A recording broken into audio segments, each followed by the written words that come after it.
Okay. Good evening, ladies and gentlemen. My name is Dr. Osaze Joshua Basekio-Seregi. I work with Applied Metaverse. I'm so excited to have you here on Zoom. We have two distinguished personalities here that will be talking to us about public speaking and digital journalism. We're calling them to talk briefly about themselves, just 2 minutes about themselves. Though I've sent their profiles to the class, you can have a copy of that in your class, but let them say it themselves. Over to you, to Dr. Lome-Efor. You just have 2 minutes to tell us about yourself, who you are, before we move into the programs properly. You can unmute yourself, sir. All right, thank you, Dr. Saze. Yes, my name is Dr. Lome-Efor. I am a lecturer with the International Institute of Journalism. I trained in journalism.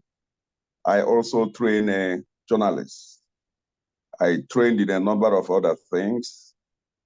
I am a social psychologist. I also trained in a public administration. But journalism remains my forte and my passion. And that is where I spend most of my time. I write, I teach, I research. And that is just a summary of who I am. If you need to know more, just look at my profile. You can also ask questions. Thank you. Thank you, Dr. Lome-Efor. There's no doubt that you are a giant in your chosen career. I'm moving over to Mrs. Ikalon Udo, the communication guru. Over to you, Madam. Just in 2 minutes, tell us about yourself. All right, thank you so much, Dr. Osaze. My name is Ikalon Udo. I am very delighted to be here. Thank you, Doctor, for the opportunity to be here. I am a communications expert. I'm a PR consultant. I am a distinguished Toastmaster, which is the highest position or the highest level anyone can reach in the international world's public speaking body. So I'm very delighted to be here. Thank you so much, Dr. Osaze. Thank you. Yeah, thank you very much. And we want to start with, but first of all, because before we start, I want to let everybody know that getting engaged in digital communication in your workplace is something that is becoming a must for everybody.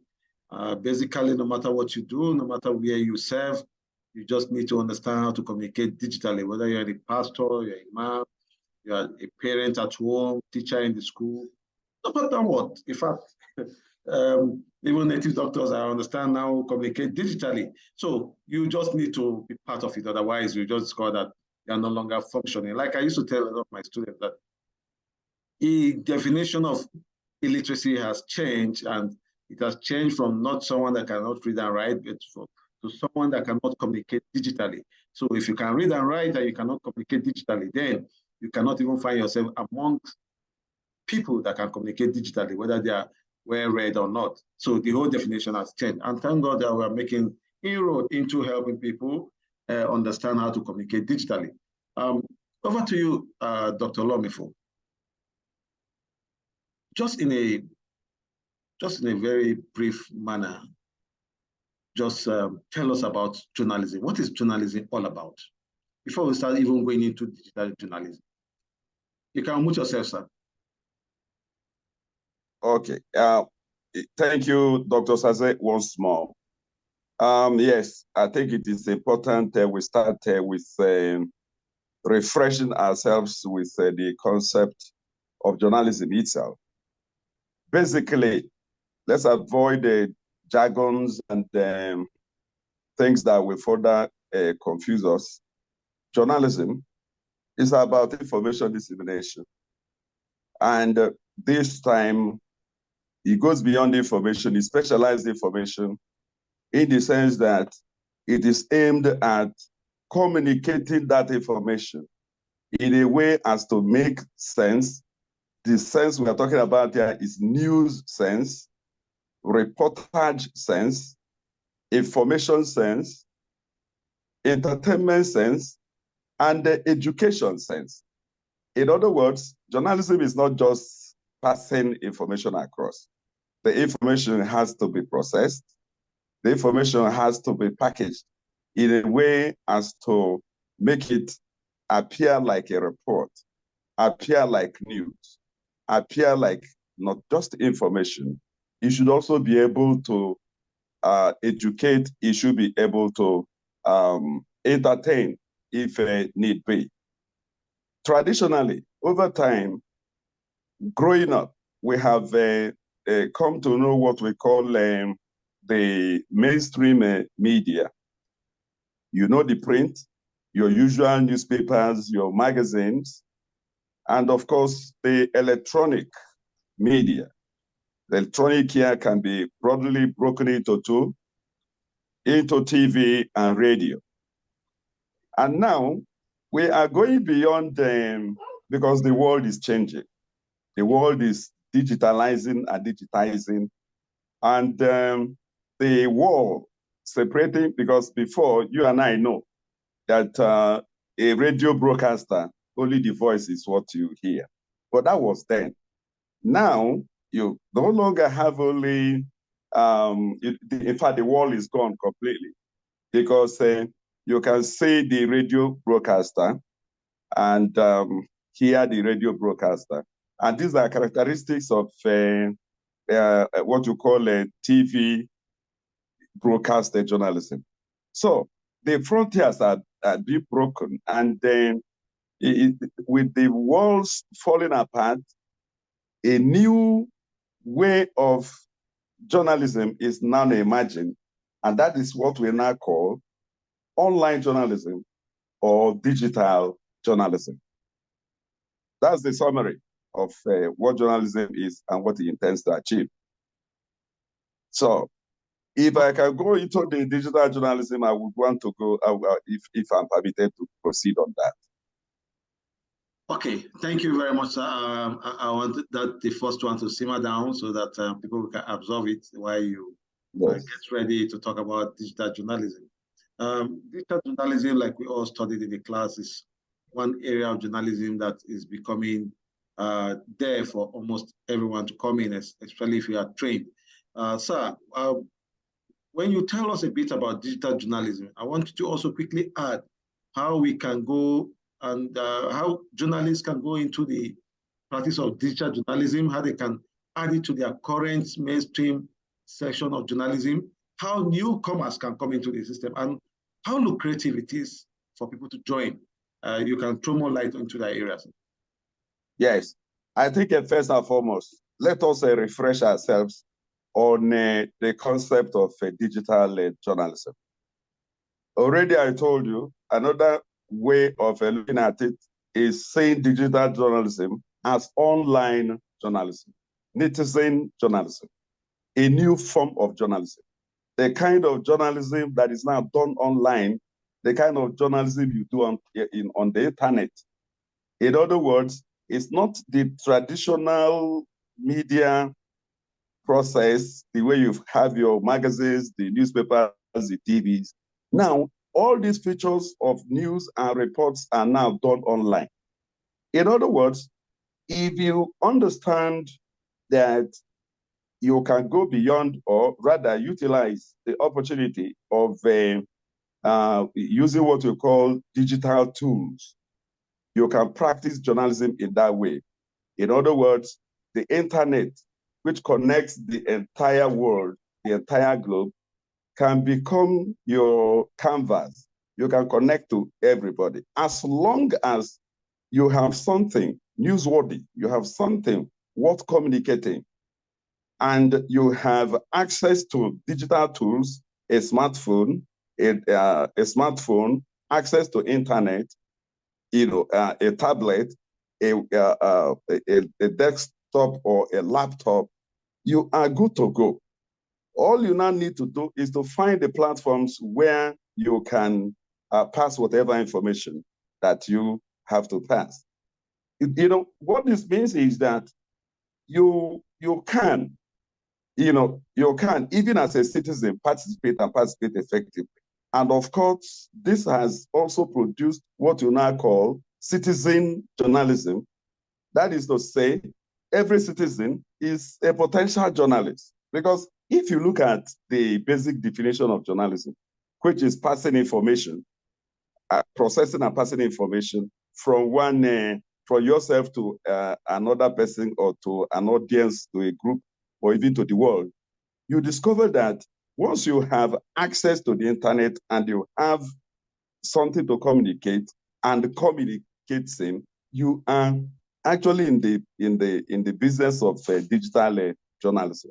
In fact, anytime at all that you are holding your smartphone and you are sending a message to more than one person, you are actually into a kind of broadcast.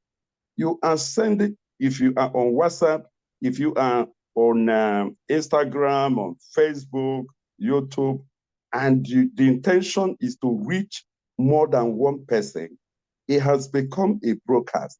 It has become online journalism. And that is why we worry about training. And I believe that this is what persuaded Dr. Osaze to call some of you into this class, so that we begin to look at the issues of ethics, the issues of professionalism. Because it is true that you have your smartphone, you have your laptop, you have your tablets and all that. But yet, that doesn't make you a journalist. You need to be trained in it so that you will understand the responsibilities. Let me draw your attention to something that is very crucial here. If you go to the 1999 Constitution, you will see that the media, journalists, are the only professionals that are assigned a role of holding government accountable to the people. This is a huge responsibility.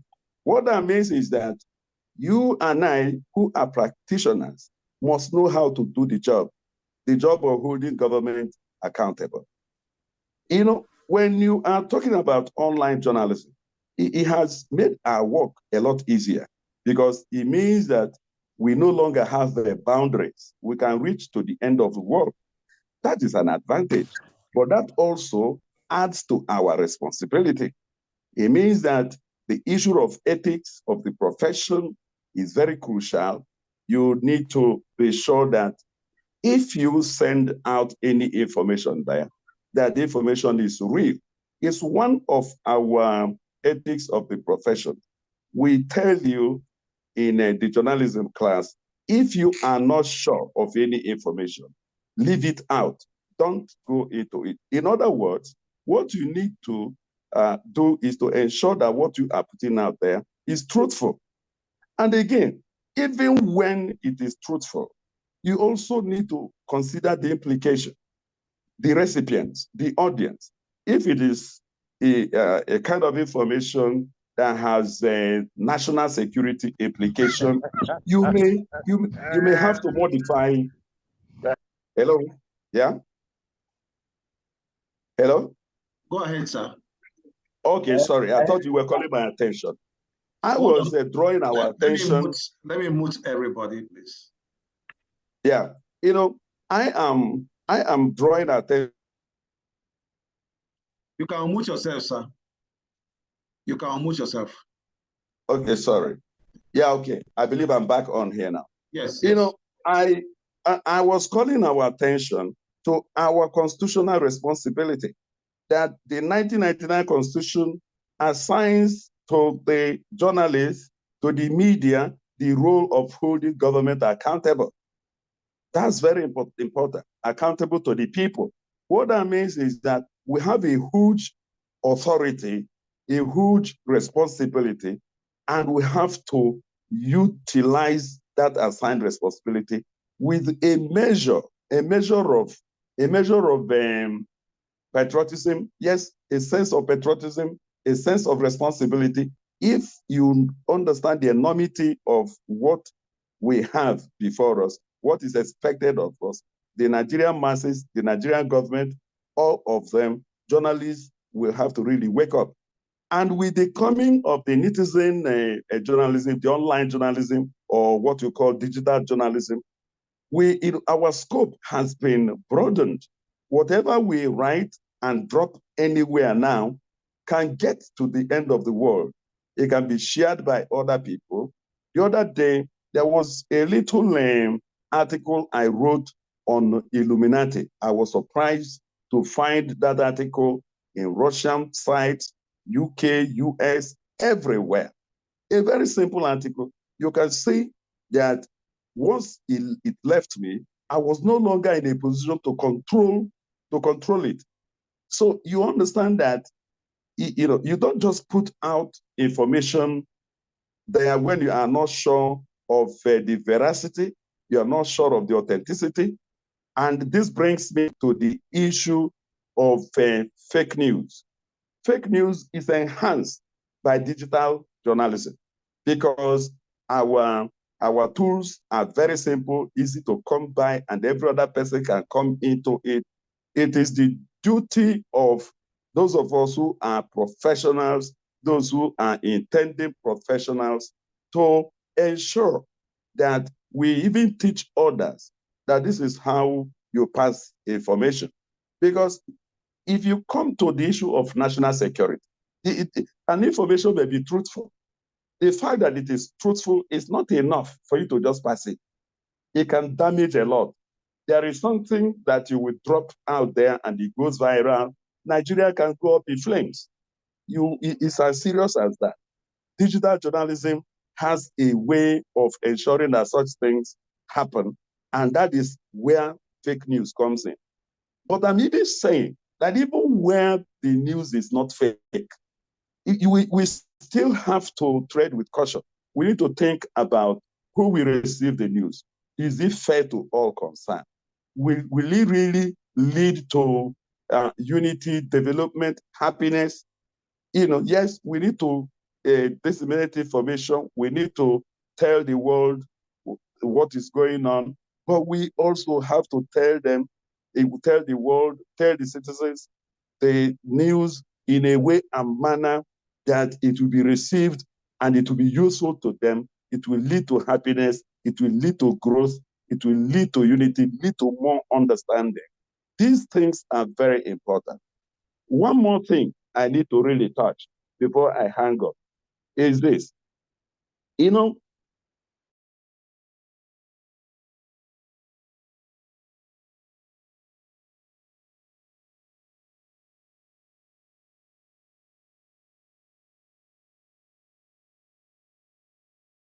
Like I say, all with us.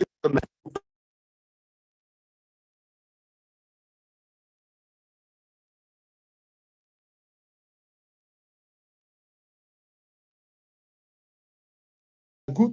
Okay, you can unmute yourself now, sir. Please unmute yourself, sir. I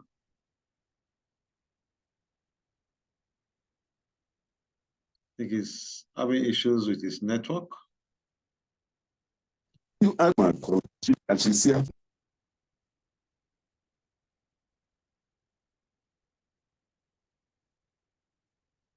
Can you hear me?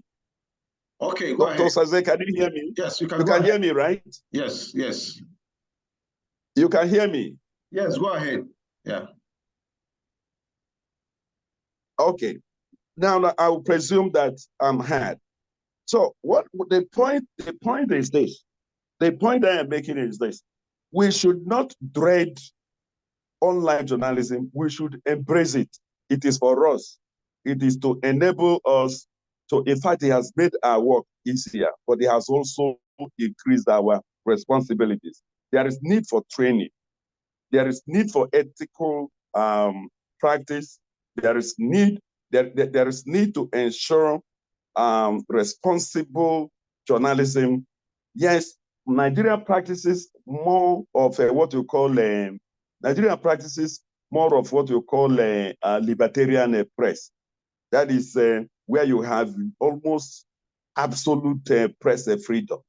You can just say or write almost everything and anything. But I want us to understand that those of us who are core professionals and those of us who are intending to become core professionals, they should also realize one fundamental fact, that charlatans, quacks, have invaded the space. and they are invading the space by occupying the social media. We need to fight them off. Not necessarily to monopolize the social media. No, we don't need to monopolize it. But we need to insist on how it has to be used so that our profession is not diluted to the point that journalists are looked upon as people who are part of the problem rather than being a part of the solution. This is very, very important. We have many quack journalists, and they are the ones dominating. The digital journalism space. We need to wake up to that responsibility. And those who are not journalists who are here with us this night, we are appealing to you to understand that the news, the dissemination of information, spreading news is not just enough. You need to be sure the news you spread is true. You need to be sure that the news you spread will heal and grow and develop the country. If Nigeria goes up in flames, you and I will not have the space to even practice any profession, including journalism. Finally, I want to also draw attention to the fact that, look, we have media laws. The media laws you have also affect media, digital journalism. Do not think that the media law you have is for only print journalists, is for only broadcast journalists. No, online journalists are also covered by the media law. And part of this media law is even the new law that has to do with digital news regulation. One has been passed by the either 8th or 9th National Assembly. We need to read some of these laws because there is information you will pass. Such laws have provisions of the provisions border on things you call slander.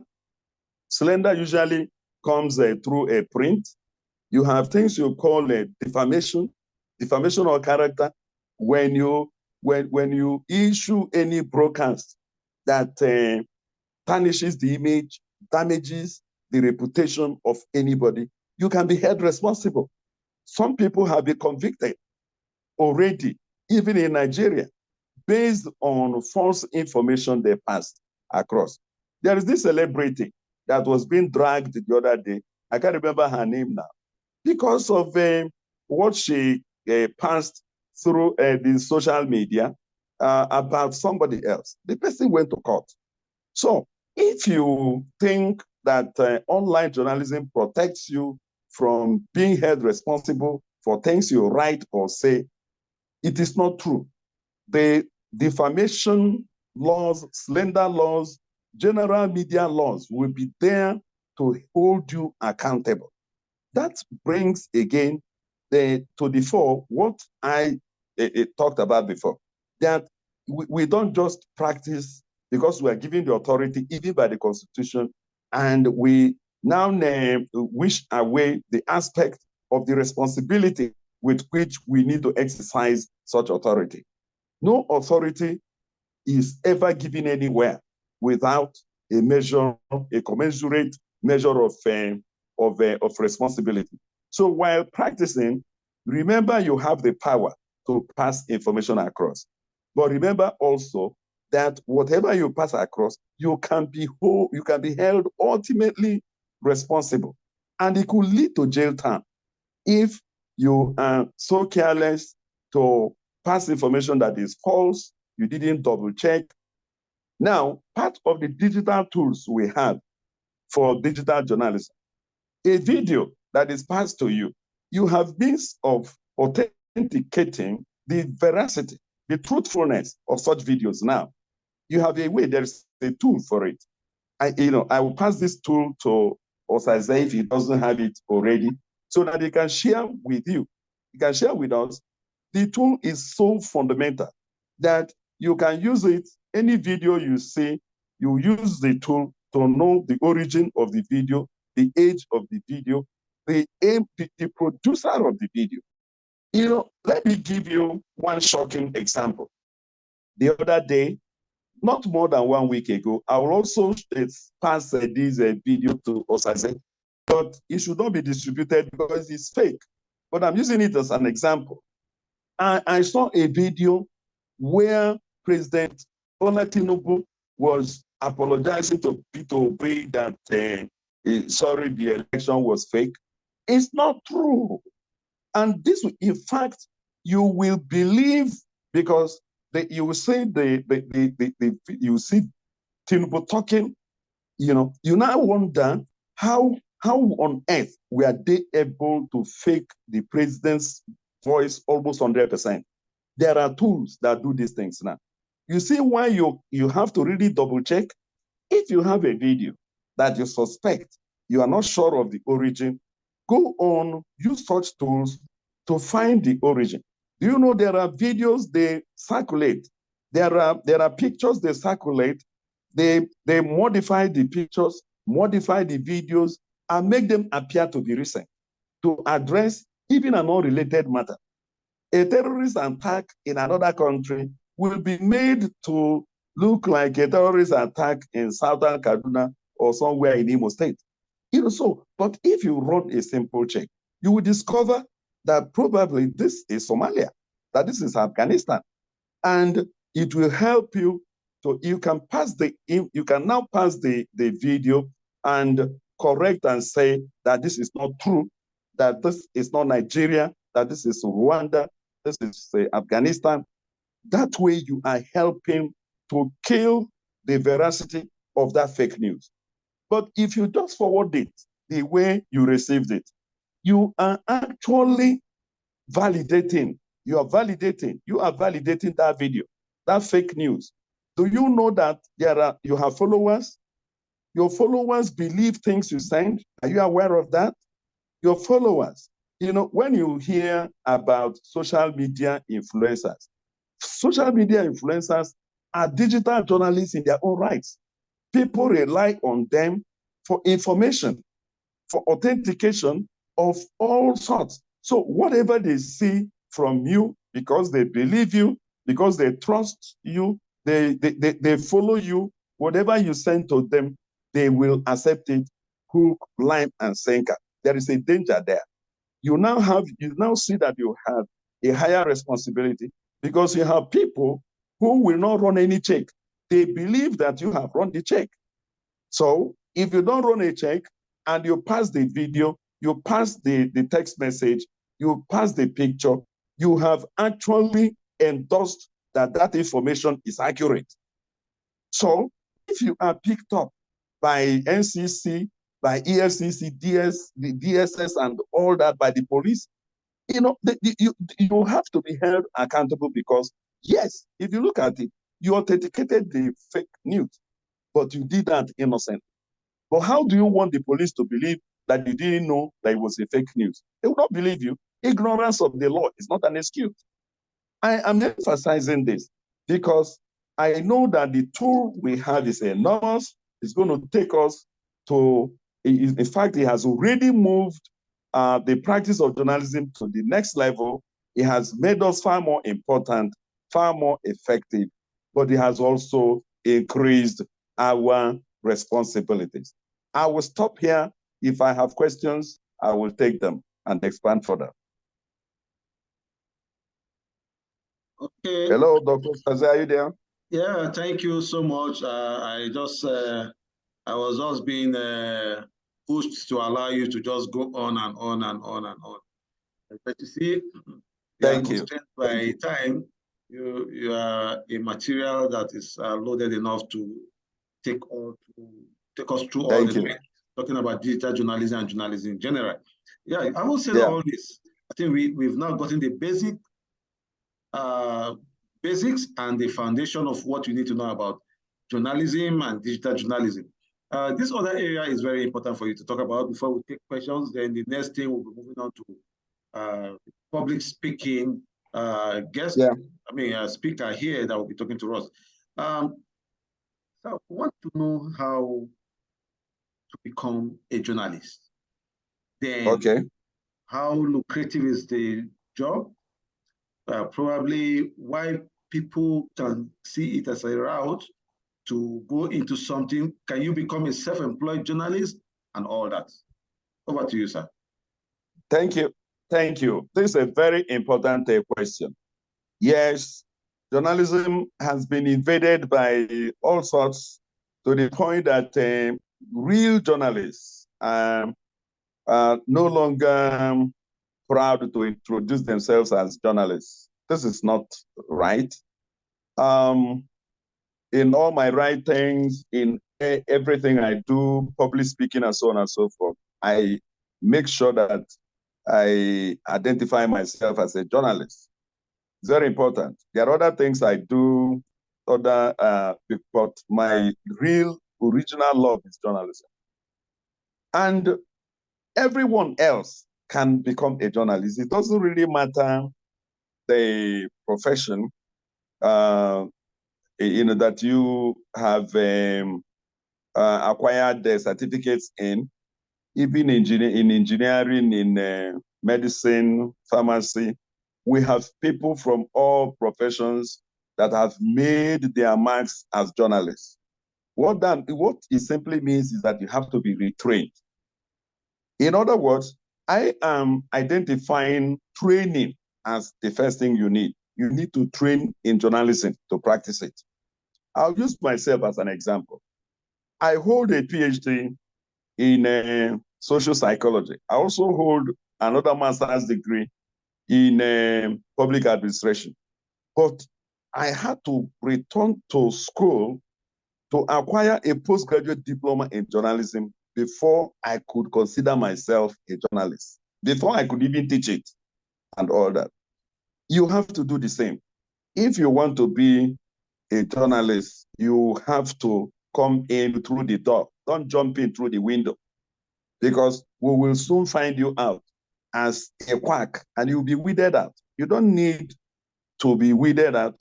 When within 6 months, you can get a basic diploma and become a journalist. But again, let me also tell you, even after acquiring a basic certificate, much of self-improvement is now required. If you want to be a print journalist, for example, you are into, you prefer writing than broadcast, you need to keep writing. You need to keep improving yourself. You just have to. There are writing tools that will help you to write well. Many writing tools, they are there, that will help you to write well.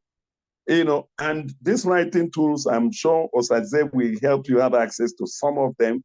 In other words, don't just rely on yourself alone. Get help, get training, get to be trained as a journalist, so that when you appear, even as a medical doctor, even as an engineer, you too, you can flaunt your own certificate as a trained journalist.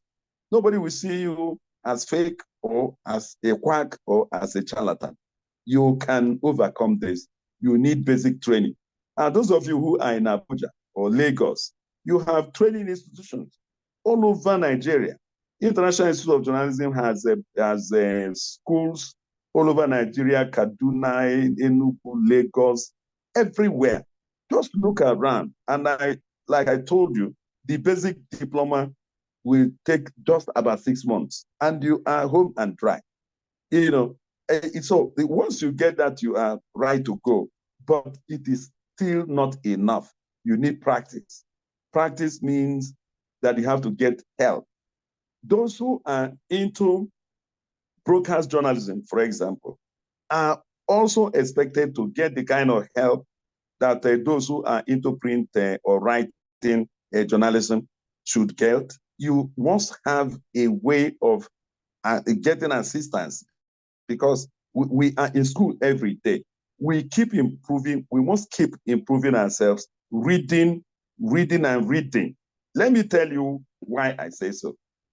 There was one writer that was asked, what is the best way to write? You know what he said? He said that the best way to write and get it right is to write rewrite, rewrite, rewrite, rewrite, rewrite. How many rewrites now? Nobody knows. What that means is that you can rewrite as many times as you can to make it as good as possible. Some materials are not publishable. But even if your works are not publishable today, they will become publishable tomorrow through practice. The other day I was going through my old files, and I saw some things I wrote 30 years ago. I told myself, I hope nobody read this, because it was so bad. It wasn't really good. That was 30 years ago.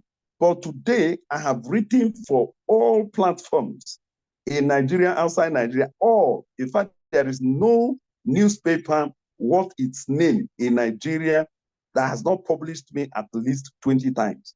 It's through practice. You have to practice. And the same thing goes for broadcast journalists. You must practice. You just have to keep practicing. And there are aids to also help you. I'm happy we have an expert in public speaking here. She will tell you more about what it takes to learn to really speak. Nobody was born with all these skills. We acquired them, including herself, through training. You keep training until you become near perfect. Because for me, I don't believe anybody can attain perfection.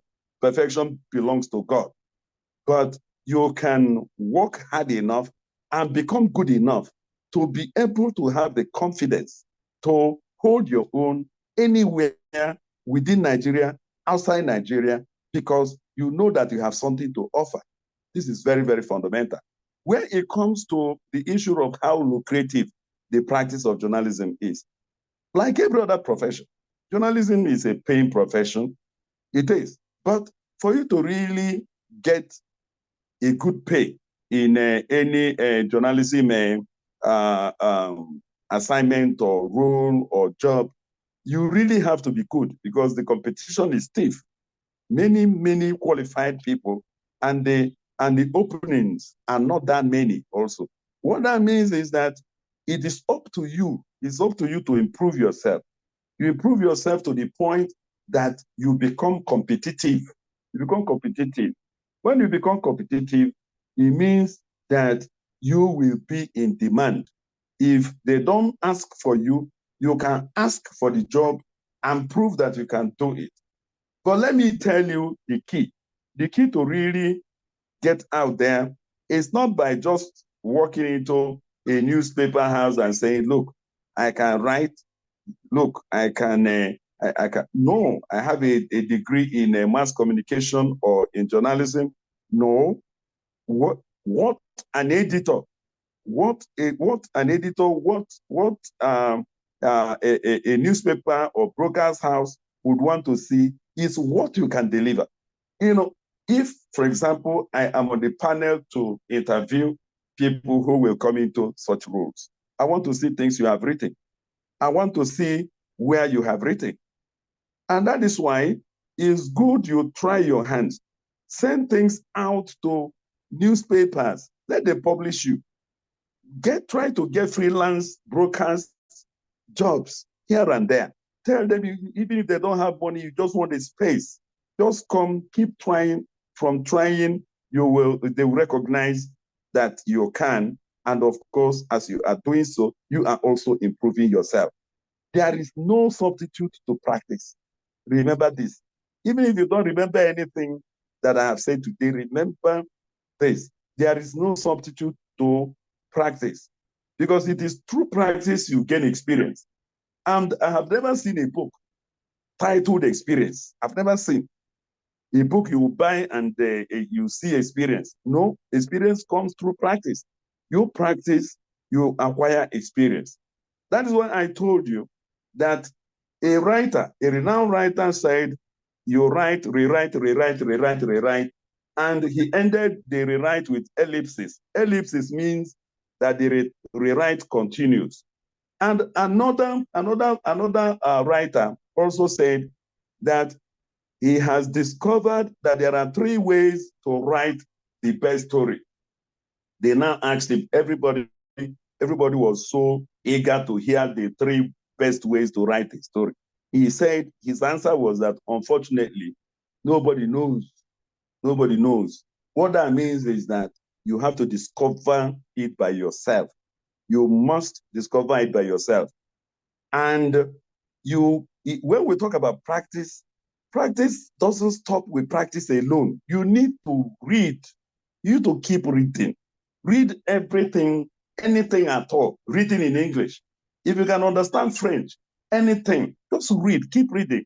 No knowledge is a waste. You will discover that such information you pick here and there will come handy when you are trying to write on Sunday. There is nothing as difficult as writing on a topic you know nothing about. It means you have to go and research from the scratch, and before you can, a good article can take a whole week. But if you are good at research and writing, you can write a good article in 30 minutes. Experts do that now. You will see experts will just write, within 30 minutes, he has come out with 1,000 words. With little editing, is good to go. He wasn't born like that. It is through practice that he developed such a skill. So you need to imbibe such. A philosopher said that if I am seeing far, is because I am standing on the shoulders of masters. So you need to rely on masters. Get yourself a mentor. Find somebody. Who do you, if you want to be a print journalist, for example, who is your best feature writer, for example? Who is that person? How does he write? How can you become like him? You can, if you do what we call in social psychology, imitative or social learning. By learning from such people, you become better. But you must practice. It calls for resilience. It calls for discipline. It calls for commitment. It calls for investment. Nobody, in fact, until you walk through the mills, you will never become as good as those people you admire. If they tell you how far they have come, you will not believe it. That is why I told you that I practiced to write well since 30 years ago. So you can imagine. And even as we speak, I am still reading, trying to improve my writing to get it better, because each time I read, especially foreign magazines, foreign newspapers, I see better writers. So I need to read more. I need to improve what I am doing even today, so that my writing will get to be as good as theirs. Like we say in our local balance in Nigeria here, they no carry 2 heads. We can, all of us can, if we can put in the required effort. Dr. Osaze, are you there? Thank you very much, sir. We are so glad to have all this from you. Thank you, sir. Yes, that was a very superb outing. Please, may I remind everybody here, and also quickly remind our amiable and indefatigable doctor that we have students from Ghana, from South Africa, from several countries here, and it would be nice to also recognize their presence.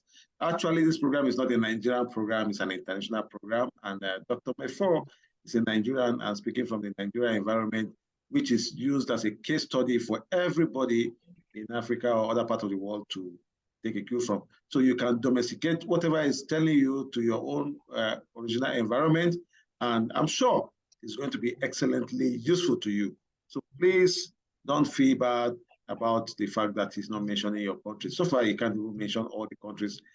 He just needs to start from somewhere, and that's what we are doing. Tell them they are acknowledged, all of them. Yes. And they can always reach me through you if they want to discuss further. Yes. So we're actually going to be working with Dr. Mefo to see how we can groom young journalists that will be practicing with total ethics in the business of journalism, not what we have now, where everybody just, once you have keyboard and you have data, then you start spewing out a lot of things, regardless of the consequences or the impact. But we're going to work with Dr. Mefo so that we can help the government, the African government, the African people to bring out perspective that is excellently okay, that will portray us in the right perspective, that will also promote peace and unity, promote entrepreneurship and a lot of things. And I think with a personality like Dr. Mefo, we can achieve that. I will just take some few questions, just 3 or 4 questions. Then you will respond to those questions, then we can move on to public speaking. I'm here. Okay, thank you.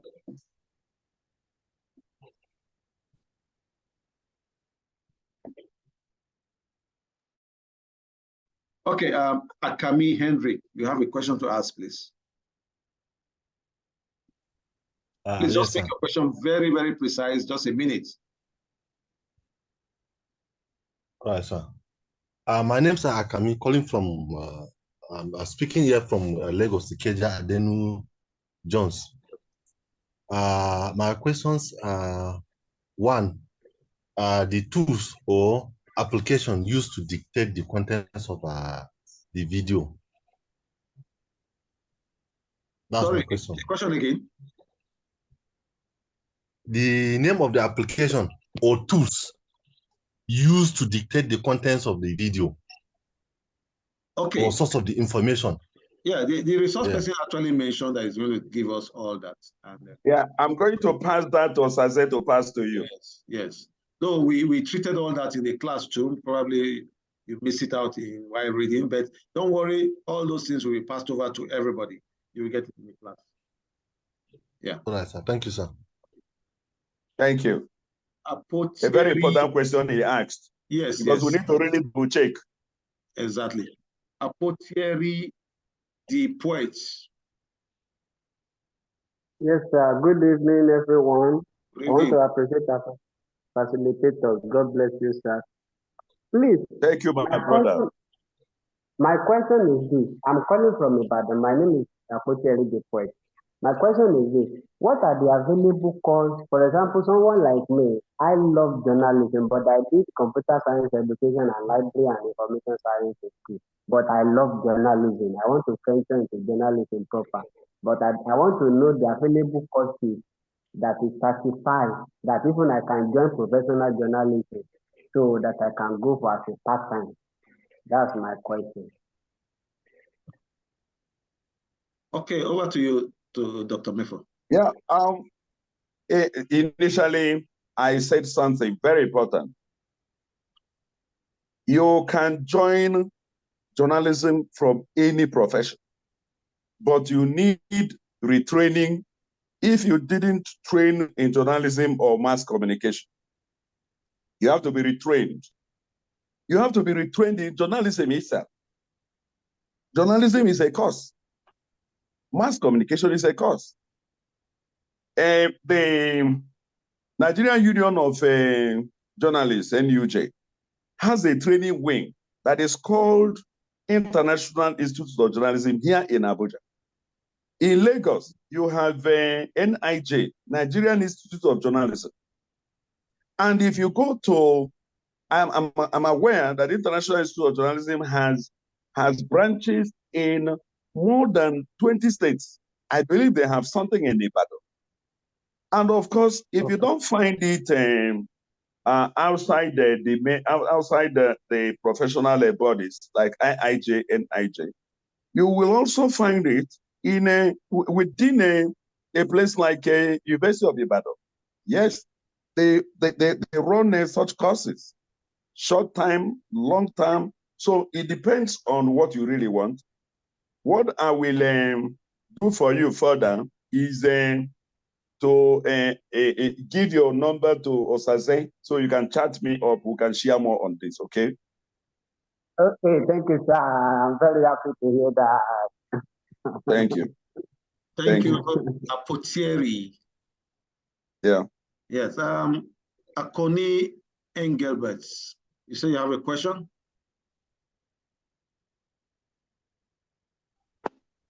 Good evening, everyone. Evening. Yeah, good evening. Good evening, my brother. Thank you very much. I am Akoni Engelbert from Cameroon, based in Yaoundé. Wow. Welcome, my brother. Thank you. It's a pleasure. I would like to ask how one can incorporate skills of effective communication and journalism into digital entrepreneurship. Wow, that's a very beautiful one. You know, so, when Osaze was introducing this course, he said that literacy now has been redefined. It goes beyond reading and writing or being able to calculate 1, 2, 3, what you call numeracy. That now we have added digital literacy. You have to, in fact, everything is going digital now. If you don't, no matter what shop you have, if you don't have the digital version, to be honest, you have not started. There must be a digital version of whatever you do physically. If you have any shop anywhere, you can multiply that shop by bringing it online, bringing it on the internet. And how do you do that? You need to learn the tools. There are marketing tools that you need to embrace. There are, if you go to the marketing tools that are available, I believe Osaze has them in quantum. I will also supply some to him so that he can add to his library if he doesn't have what I will say to him already. You have tools with which you which you engage in digital marketing, for example. Those tools, for example, let me give you an example with Uber and Bolt. I don't know whether the service is available in Cameroon, but it's a taxi a business in Nigeria. Yes, all they own is an app. They don't have a single vehicle. It's an app that they own. The app establishes a platform connecting taxi users and taxi owners. That's all they do. It's an example. It's an example of digital marketing, digital platforms where things really happen. Now, all they do is once the person that needs a Bolt, a taxi, calls a driver and he pays, they take a percentage. Somebody sits down in his office and making millions every day. So you discover that having one shop in Yaoundé is in fact, you are not doing yourself any good. That shop has to go digital. You need to get the pictures and videos of what those things are and upload them on platforms where people can see them. And there are platforms. You have Instagram, you have YouTube, you have Facebook, you have so many of them. Even basic WhatsApp is such a big deal now that if what you are doing really gets out there, people will begin to see. And what is even more important, they have a way of giving you what we call digital optimization. What that means is that even if you don't have the capacity to get the people to know who you are, there are helps. There are helps online, digital helps. They will pick up what you have submitted for a little fee and multiply the viewers, the number of people that will see it. So if, for example, your reach is just 1,000, with a little more money, your reach can be expanded to 10,000, 20, 50, 100,000. Out of that 100,000, supposing 1,000 out of the 100,000 become interested in what you are doing, you will discover that what you will sell in one day, you will not be able to sell it in 1 year in your physical shop. In fact, as we speak now, many people are even closing their physical shops. They don't need it anymore. I have friends who are now working from their homes. They don't need their offices anymore. Why? Because of digital media. Digital media has made it such that you don't need physical presence anymore. In fact, most of these online shops you see, they don't have physical goods. You will hear these, I don't want to mention names here now so that it doesn't become scandalous. But XYZ digital shop, you see it as a supermarket. They have nothing. When you order, a vendor will go and pick it from a real shop and deliver to you, and they'll take their money. Do you see how this thing works? So we need to think out of the box. I'm very glad that you keyed into this program and you are asking this question. Like I told my brother from Ibadan, connect Dr. Saze so we can talk about this further, okay? Okay, thank you. Thank you very much, sir. Right, my brother. Thank you very much, sir. Thank you for that excellent response. We've made a lot of progress, covered a lot of miles. For those asking if they can start journalism with this certificate, one thing I can assure you, or one thing I need to let you know is that we have almost everybody practicing journalism without a certificate. So you can imagine you with undergoing this training already, you are miles ahead of them. Then validating it with the fact that you went through a training like this, you have this knowledge, then you have a certificate to back it up. And in Laplace Metaverse, we don't encourage people to just go for certificates. In fact, we try to make sure that you do a test, and if you pass, you get a certificate. We rather advise people to get the knowledge. Now, if you have a background in medicine, this very training you just went through is enough to make you understand that, yes, I can be a journalist. Probably you've been wishing to be a journalist. Right now, after this training, there's no doubt that you cannot stand up and say, wow, I can start seeing myself as a journalist. With just this training, not even with a certificate yet. Then imagine you have this certificate attached to it, and you walk up to any place and say, I want to do an internship, I want to do a practical session with you. They'll ask you, do you have any background training as a journalist? You say, yes, I have. And verbally you say, I have. No certificate, no nothing. So there's no training, there's no certificate that is not useful. And though we don't like sounding off, but we have our students working all over the world with our certificate. And may I remind everybody here that employers no longer care where you come from. All they just want to know is that you have the skill, you have the expertise, you have the training, you have the knowledge, then you back it up with your certificate. Dr. Saze? Yes. Dr. Saze, can I chip in something here? Yes, yes. Can I chip in something here? Go ahead, sir. Please, the class is quite rich. I just looked at the number of participants and discovered that we are over 500 here. This is one of the largest classes I have addressed, as far as I am concerned. This is a class, this is a school. Do you understand that? Yeah. This is a class, this is a school. What we are doing here is not a joke. It's teaching.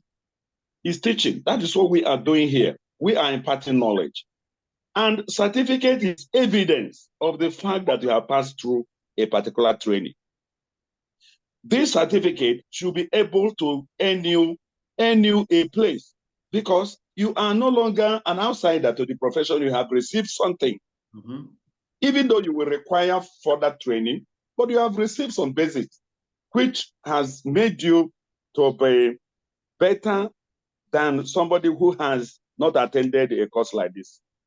So whether you can use it to get a job will depend on two factors. One is, will you be able to demonstrate in practice things we have taught you? Once you are able to do that, you get a job. I assure you of that. Because they will want to be sure that indeed you attended.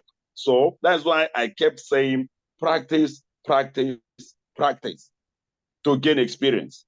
Once you do that,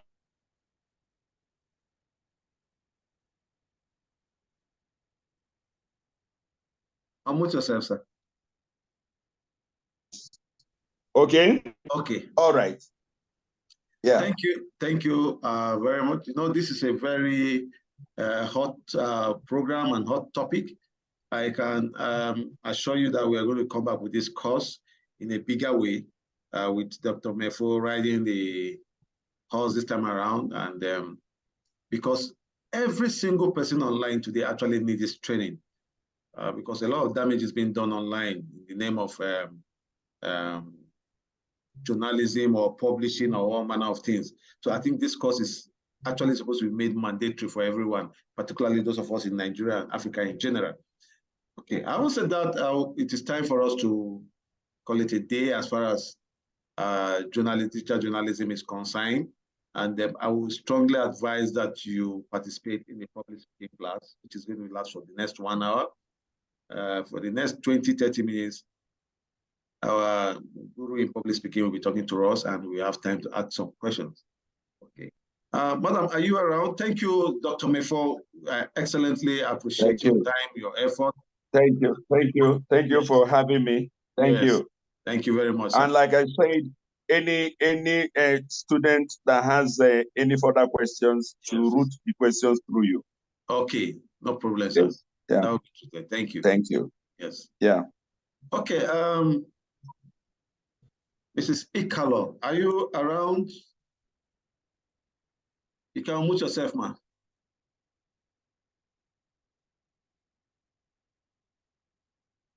Mrs. Ikalon, are you there?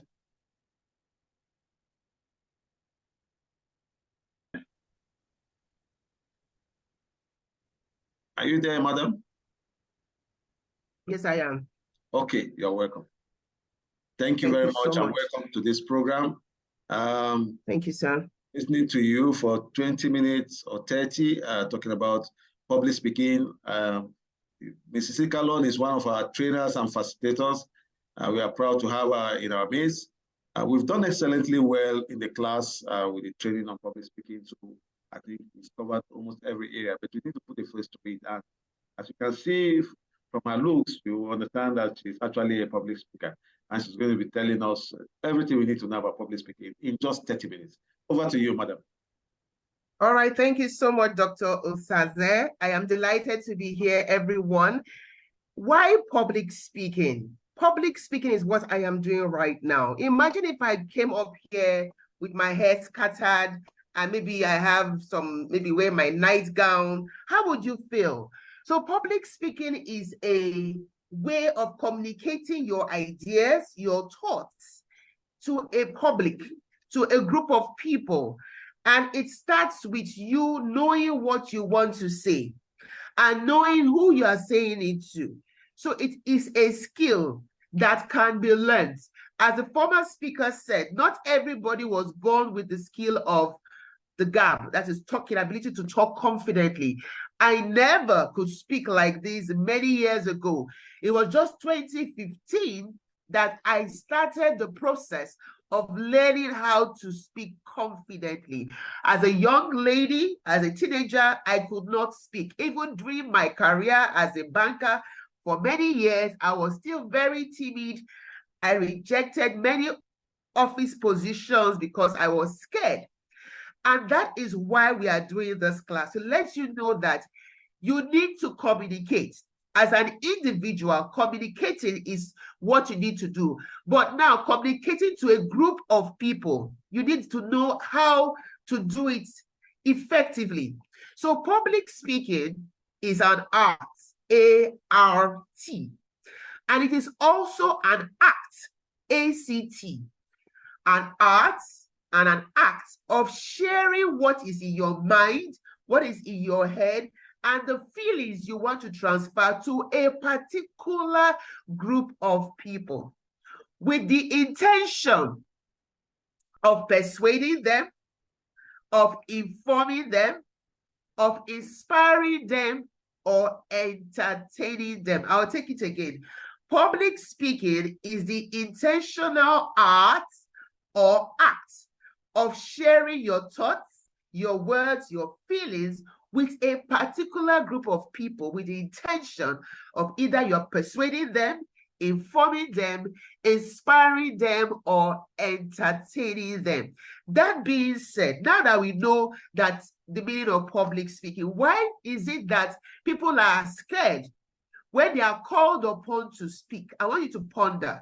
Look at the number of times you have been called to make a presentation without even planning for it. I believe that many of you would have been like, no, don't call me. No, we call the other person next time.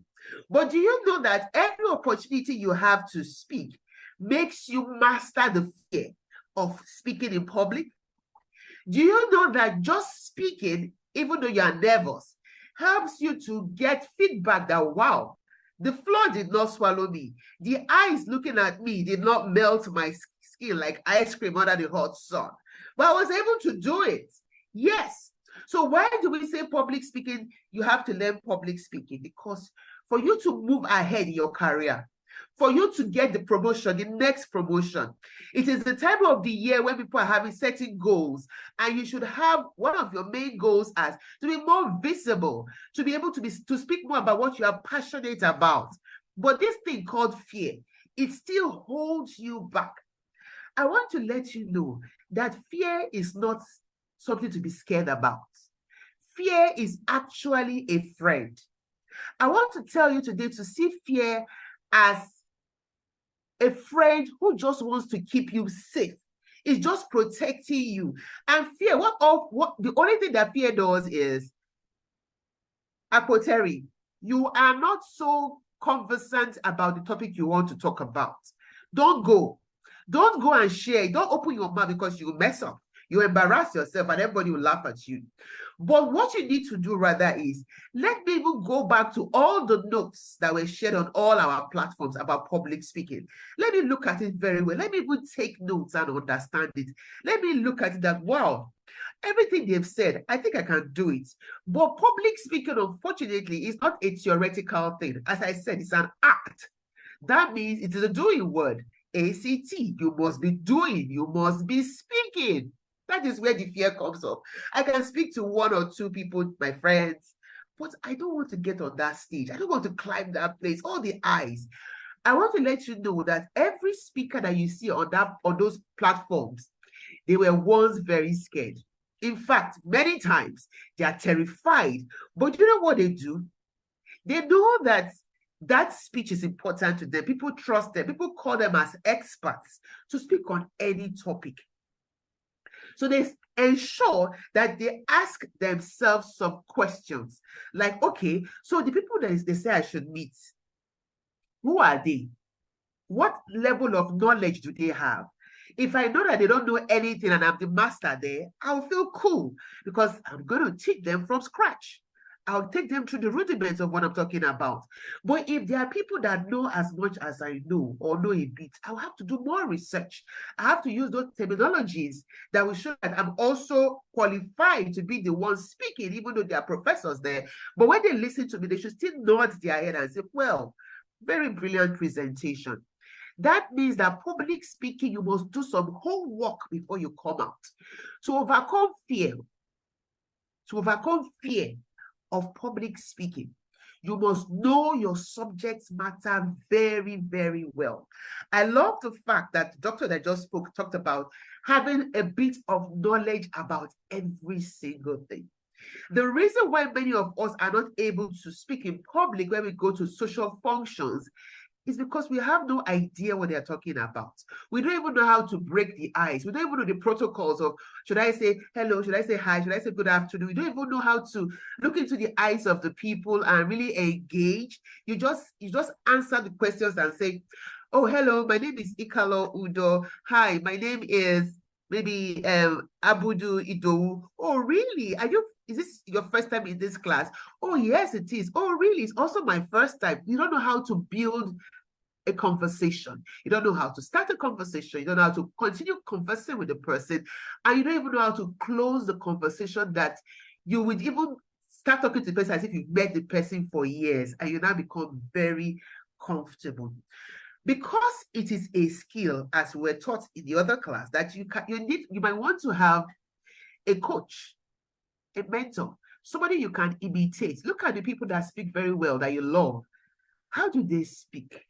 They have this air of calmness, confidence, poise, well put together. They're not looking for the sheets on their paper and like looking for what next, because nobody has written their speeches for them.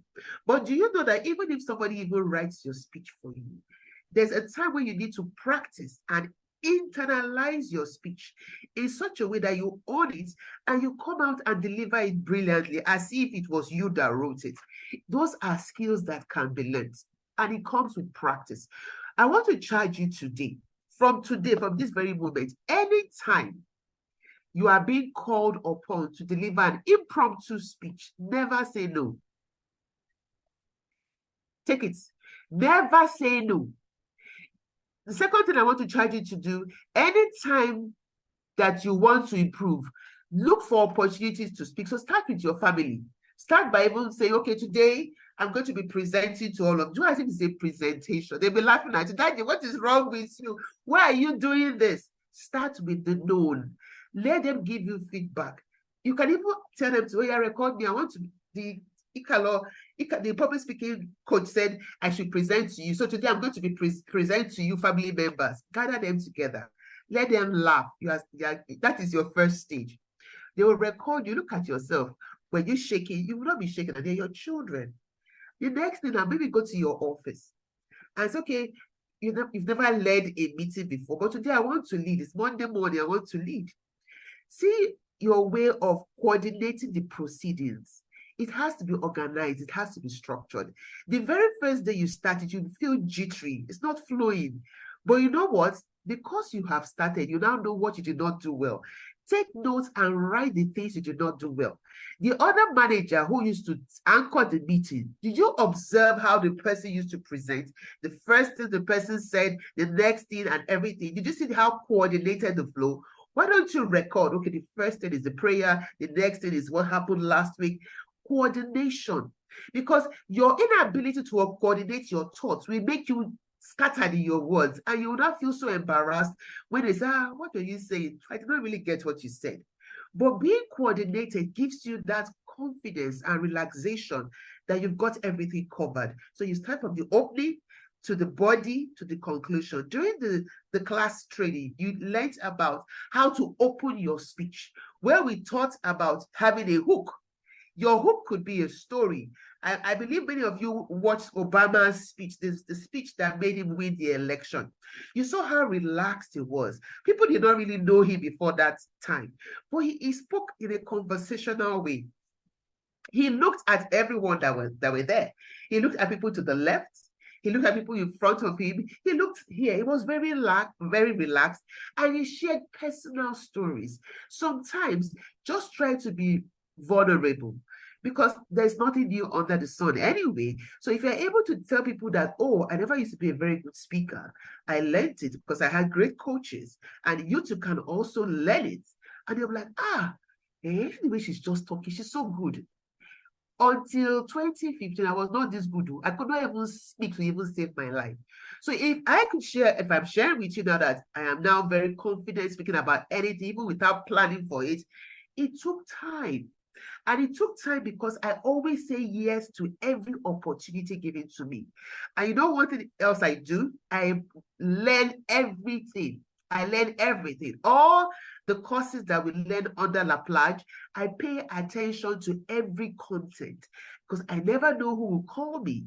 They can call me to talk about digital marketing. I should know a bit about it. They should call me about talking about mental health. I should know a bit about it. What about parenting? I should know a bit about it. So your ability to be current will give you the confidence to say, okay, if it's about mental health, I can talk about it. If it's about how social media affects the mental health, I can talk about it. If it's about being a parent, well, I have children, I can talk about it. But when you are not conversant, you say you don't like television, you say you don't go on social media, you say you don't want to do anything that is evil, and they now call you, you have nothing to say. How would you know what to say when they are when the news is being broken every time? You have breaking news. You know, there was something that happened over the weekend. There was a bomb dropped, drone dropped a bomb, and you go to a place and they say drone dropped the bomb. You say, where? Is it in Japan? You say, are you not in Nigeria? That's very embarrassing. But imagine being current and you've read about it in the news and you're able to contribute. And that can be a conversation starter. That can make you sound, very knowledgeable to people that you just met. And from this, what do you do? Well, I'm a management consultant. I train people. Wow, really? I also do training. But what I'll recommend you. That is how you start the conversation. So public speaking helps you to improve your communication skills. It also, learning public speaking also helps you to build your confidence. Confidence is known from your eyes. We all saw the video about the verbal and the non-verbal communication styles. I'm sure you have been observing the way I've been speaking since. You've been noticing that I did not just sit down, or I haven't just been sitting down and talking. You've noticed the way my head has been moving sometimes, my hands moving, my voice modulating. It has become my second nature because I teach these things almost every day, whereby I'm able to reflect, sometimes my body will move like this, because we can't say that, I can't even say it, it's just part of what it is. But you can also master it by practicing, but first of all, by observing. There's nothing wrong in copying or imitating something that you like, a broadcaster that you see, the way they raise their tone of voice and fall it down. Nothing wrong in it. And you also need to know that this public speaking is not just about the words you say. The tone of your words also very important. Your tone can change the meaning of your word. You can say, I am very, very tired. You can say, let me give an example. You can say, I am angry. Stop it, I'm angry. That sounds like I'm just playing with you, that you stop it, stop teasing me. But if I come and say, I am angry, stop it now, you know I'm very serious, because that did not look like somebody who is ready to play. So you need to know the message you want to convey. How do you want people to take it? You should know that your physical appearance, your facial expression, your eyes, your smile, are you smiling? The way you use your hands, is it tensed or is it relaxed? If you're supposed to stand in front of an audience, are you standing with your feet flat, facing forward, or are you leaning to one leg or the other? Sometimes some people put their hands in their pockets because they are trying to control their shaky hands. Sometimes they might clap their hands like this, right? But all those things, people can read nervousness in it, but you can just relax, right? Like now, I am speaking to you. I am not even looking at anyone, because I am looking straight into the lens of my device. And I'm looking straight into the lens of my device because I know the power of eye contact, that if I don't look into the lens, you will not see me as looking into your eyes. And that's the first way to assess somebody's level of confidence, when you are able to look into the eyes of the individual. But because I'm using the screen, I know that your eyes are through this lens. So I focus my eyes on this lens. However, if it's a physical live presentation, when you are in the audience, so I will be very mindful to ensure that I don't just focus forward. I should carry along people who are seated on my left side. I should look at them while I am saying a particular word, sentence, drop my thoughts there, then come back to the center to drop another point, then go to the right to ensure everybody in the room has been carried along and feel that I am connecting with them. Another way to even engage your audience, you can ask a question. It helps engagement, right? I asked a question. I said, how many of you watched the video that Obama spoke? I believe I should have some hands up. It was a live class. I will not just rush over it. I want people to participate, to respond, because if I don't get people to participate, they can be busy with their phones and not pay attention. Sometimes Obi Oku, I see your hand up. Thank you. You people are giving me feedback. You are telling me that you are paying attention, even without me asking if you are hearing me or not. So I'm delighted that you are giving me feedback. So you should know about your eye contact, very important. The next thing is about your calmness. Don't rush your speech. Sometimes some people just come up and just rush everything they have said. And the brain takes time to process information. So when you are trying to say something that is very, very important, there is no need for you to rush. For instance, if we're saying that, do you know that we have 8.1 billion people on planet Earth. Yes, 8.1 billion people. Did you notice that after I said that, I paused, I stopped? Being quiet is also one of the ingredients when it comes to public speaking. You should give room for your audience members to listen and take in what you have said, because your message is like preparing a sandwich or a burger. For a burger or a sandwich, you have the first slice of bread, the upper layer, which is like your introduction. Then the middle of the sandwich is where all the juicy details come in. That is the body of your speech.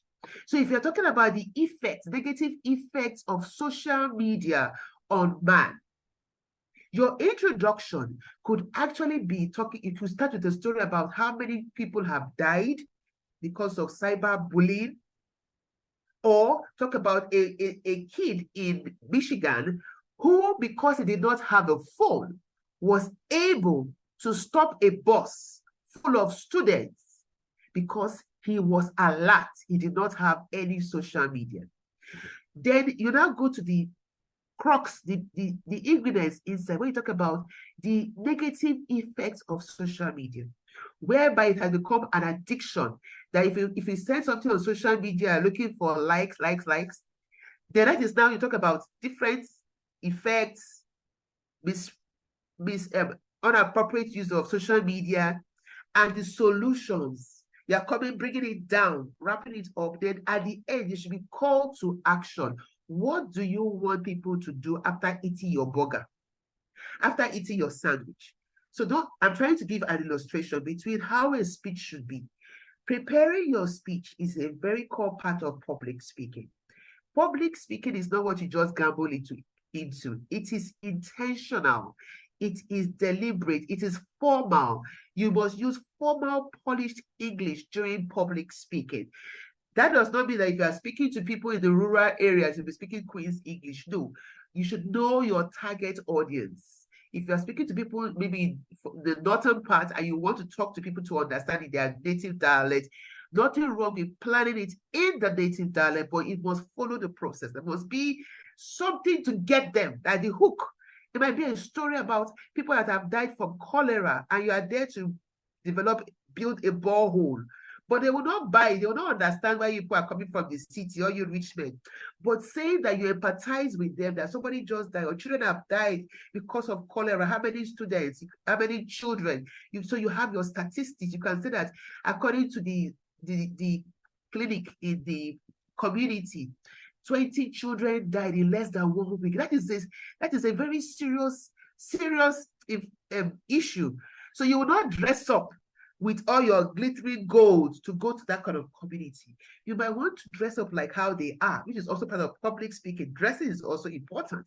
So you go there in a sober mood with a very calm voice to talk to them about their problems, and you are bringing the solution of a borehole to their community. So they will not go and destroy it, because if you don't carry them along, they will destroy it. So you can say that I'm giving you examples of how to make presentations to different types of audiences. So you need to know your audience. It's very important. You need to know your audience to know to know what to prepare. You need to know whether they are vegetarians, whether they don't eat meat, whatever kind of food they eat. In public speaking, you need to know how they want to receive the message. Is it in pidgin English? You need to know what time of the day they want to get the message. So all those background checks are done before you even get on the stage. So the opening, the body, and the conclusion. The conclusion should either be to persuade them to start doing something or to stop doing something, to inform them of what they never knew. So if for an informative speech, you have a lot of facts, statistics, research with quotes from wherever you're getting the information from. If it's to inspire them, maybe people have died or something has gone wrong, end of the year, people have not achieved their goals. So an inspirational speech would be like, don't worry, as far as you are alive, there is hope that a living A living dog is better than a dead lion. For heaven's sake, you can do better next year. Just plan out. So you can see the tone of voice for an inspirational speech. And an entertaining speech should have people laugh, should have them feel relaxed. So, and you can also mix all these elements. That is the P, I-I-E, persuade, inform, inspire, entertain. You can mix it up. That makes you a better presenter or public speaker. Then your conclusion. But that is now the preparation of your meal, which you are going to serve. Now, you have prepared your speech. I always recommend that you write it. You write it. Why do I say you should write?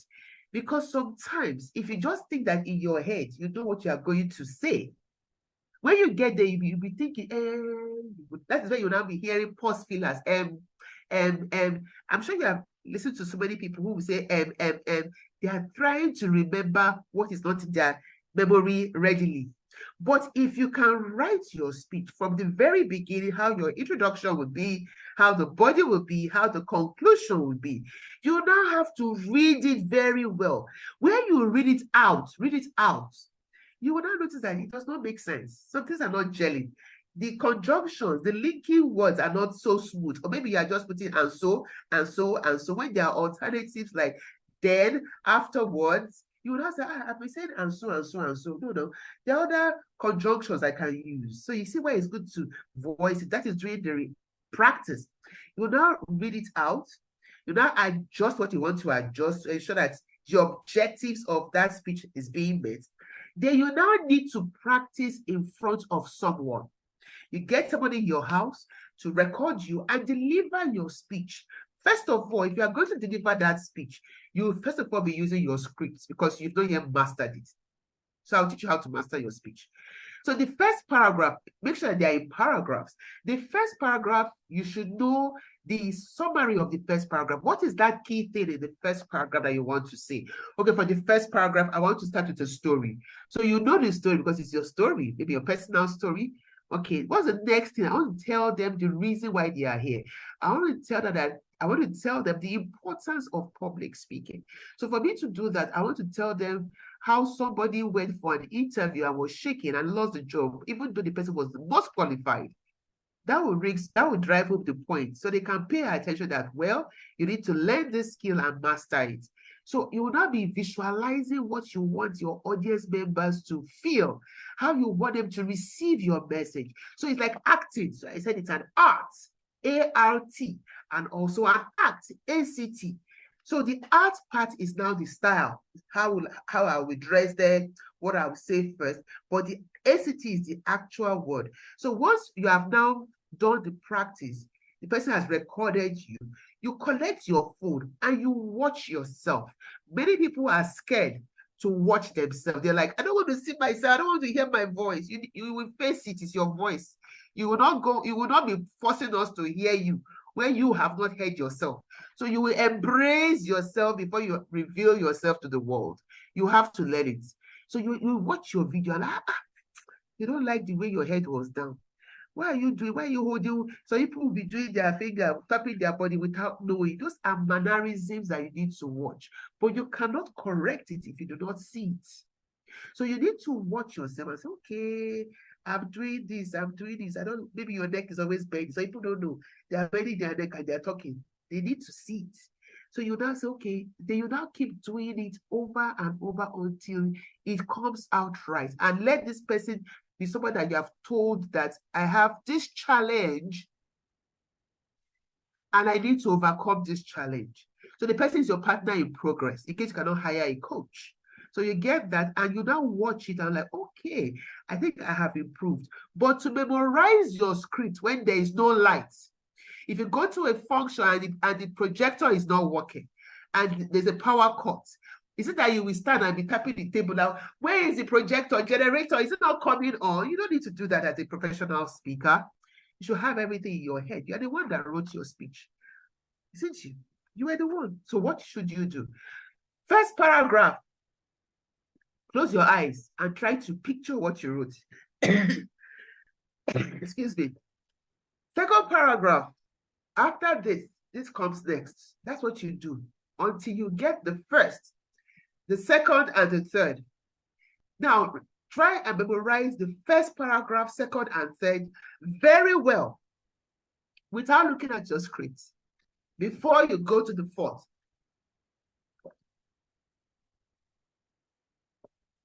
If you can do that, excuse me, if you can do that, you realize that with time, as you are speaking about it, you're not saying everything that is on your script.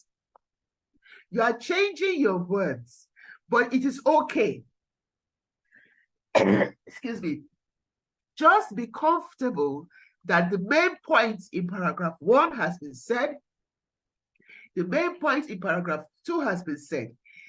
Excuse me. If you are able to say your speech like that at home over like 10 times a day, when you get to the venue, I always recommend you carry a backup of your printed out speech, or you can have it on your phone just in case, but be confident that you have done your homework.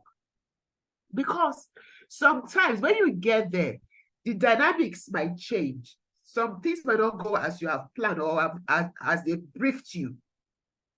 It should not throw you off balance. You might find out that if you have like 5 speakers, some of the speakers that have gone before you might have said exactly what you put in your slide. So does it mean that you will not talk or you will go and say what people have already heard? You have to be versatile.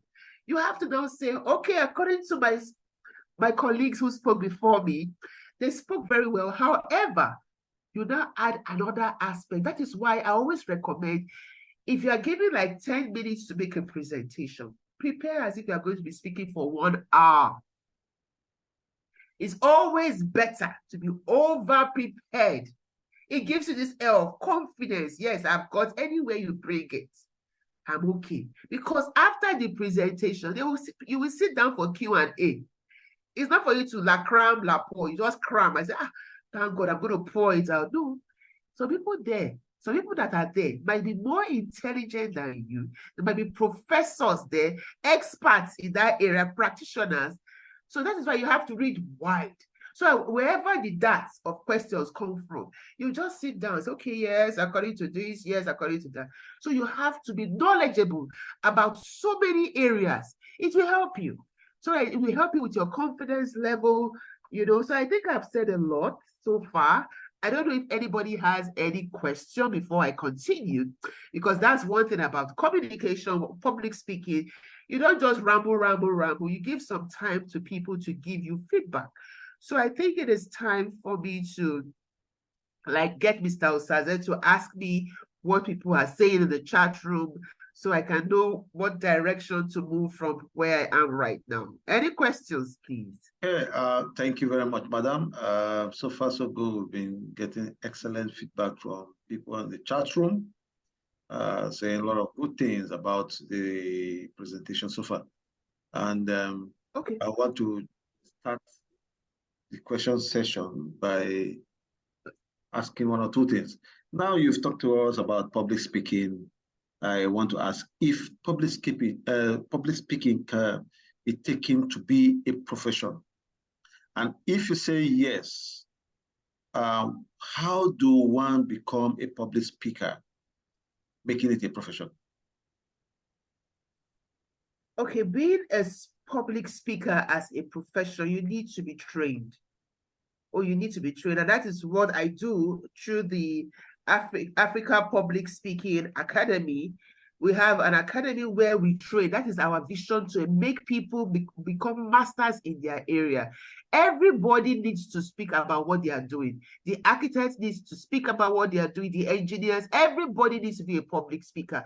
It is a disservice to yourself to go to school to learn all you have learned, and they call you to defend your brilliant idea, and you are shaking, and you are scared, and you are calling the junior staff to go and make the presentation. Who did that thing? You were the one that did it. So why are you scared? Well, I've told you that everybody feels some fear, and fear is not supposed to stop you.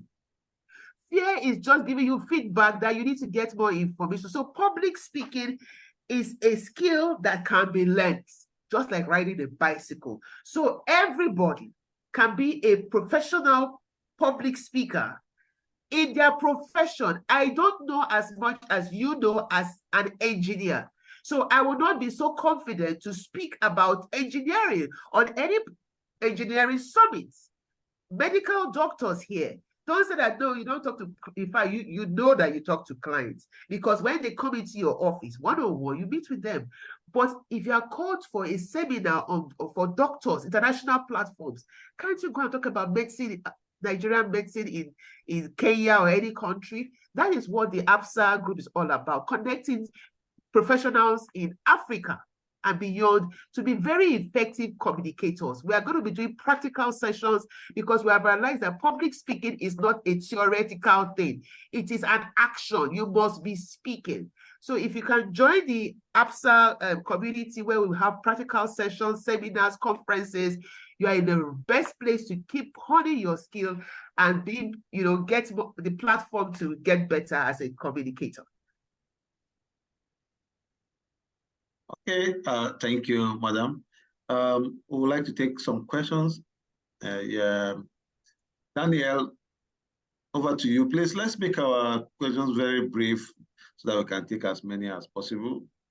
Daniel, over to you, please. Unmute yourself. Unmute. Okay, that's fine. My name is Daniel. I'm calling from Ghana. I'm speaking from Ghana. I hope you can hear me. Yeah, loud and clear. Over. Yes. Okay, that's fine.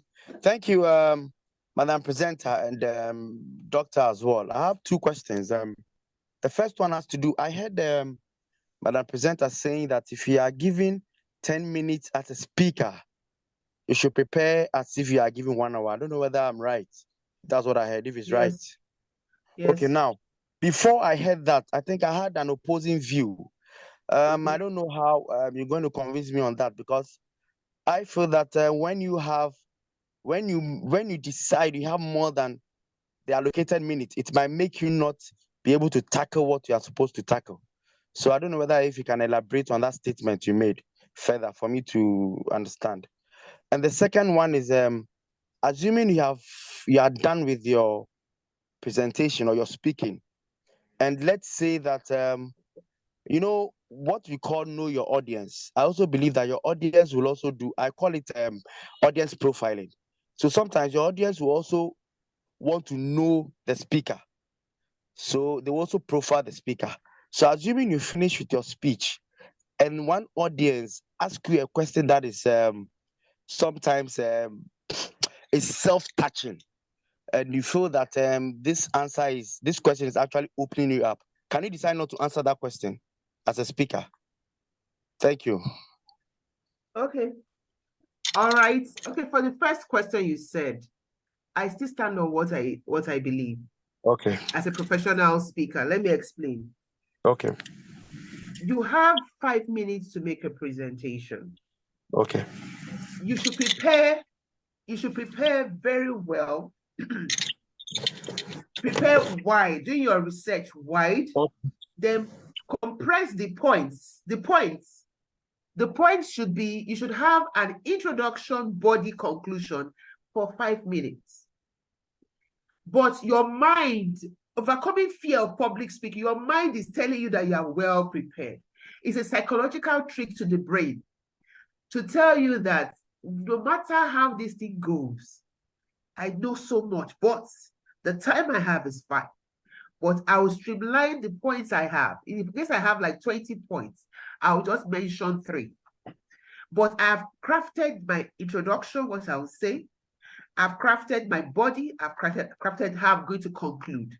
If I am given that same topic for 1 hour, these same points are what I'm going to say, but I'll give more examples, case studies, elaborate on them more. So I'll just draw it longer, say more things. Why I said that is, I have found many times that fear comes when you are not well prepared. But I'm saying trick your brain that Ikalo, even if it's a field that you are not so conversant with, I have so done the research that even the experts know that I've done it very well. That is the reason why I said, do the long research, just to make you walk on that stage that you've not left anything undone. Like I did an exam. You have a whole textbook, you only read 2 chapters. Try and touch every part, so that if they ask you 5 questions, even if you're able to touch like half of each, you have gotten marks, and answer only 2. And that is why I said to trick your brain to get it. Then the second question you asked was, what did you even say the second time? Sorry, help me, Daniel. What did you say? The second question. Daniel, unmute yourself, please. Yeah, okay. The second question, can you hear me, please? Yes. Yeah, what I said is that assuming you are, after you finish giving a speech, okay, you know, under normal circumstances, the speaker does audience profiling or knowing your audience. The same way the audience also do profiling on the speaker as well.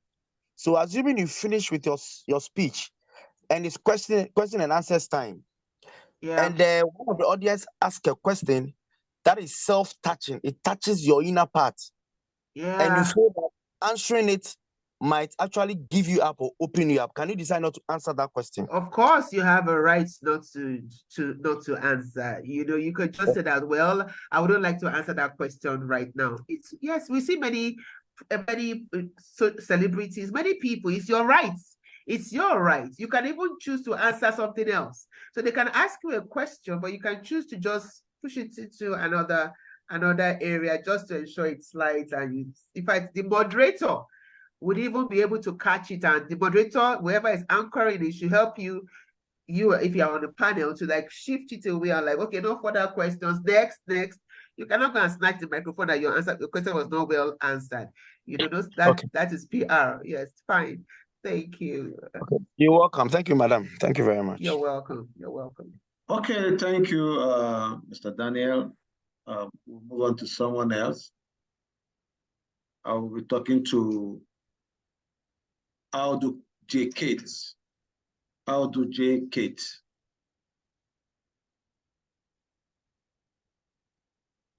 Audu J. Kate, are you there? Yes, sir. Yes, sir. Okay. Yes, sir. Good evening. Just 1 minute, please. Or 30 seconds. Please, how do you overcome fear, even when you know the subject topic? And then how do you balance presenting with a slide and balancing looking at the slide and looking at the audience? Thank you. Over to you, madam. Okay, thank you for those questions. The first one is, how do you overcome fear? And even though when you know your topic, you need to practice.